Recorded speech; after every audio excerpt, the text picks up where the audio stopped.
I could fully understand that I had a opiate problem, but I didn't understand that I had more than that. I went to jail for 3 years, which was actually today, that was God's blessing. That was God sitting me down for long enough to get my attention to realize that I had to do something different. I met Jake just by chance at an event, and so I liked his food. I asked for a card.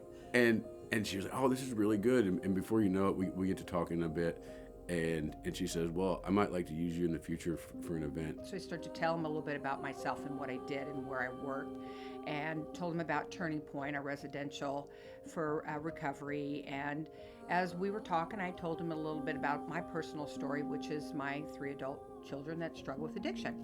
Well, I had no idea she worked for LifeSpring, and she had no idea that I was in recovery or anything like that. And our paths just crossed, and we started talking, and we're like, "Oh my gosh, look at this God moment. This is so crazy." At one point, he stopped me and he said, "Did you want to meet with me because you knew I was in long-term recovery?" And I said, "No, but that's amazing. I believe there's no accidents." And he asked if he could give back, and he wanted to know more about Turning Point. He wanted to be able to provide meals for the clients that are in treatment.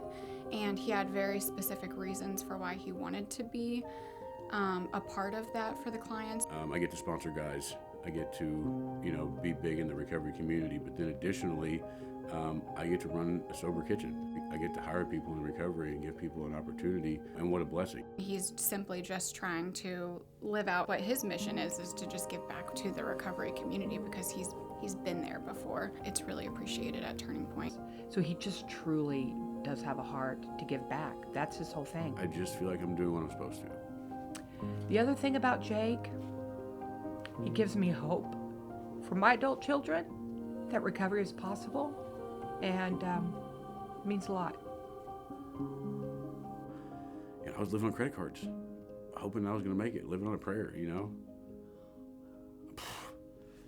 And now I'm getting awards and feeding 1,000 people for lunch. You're like, oh my goodness.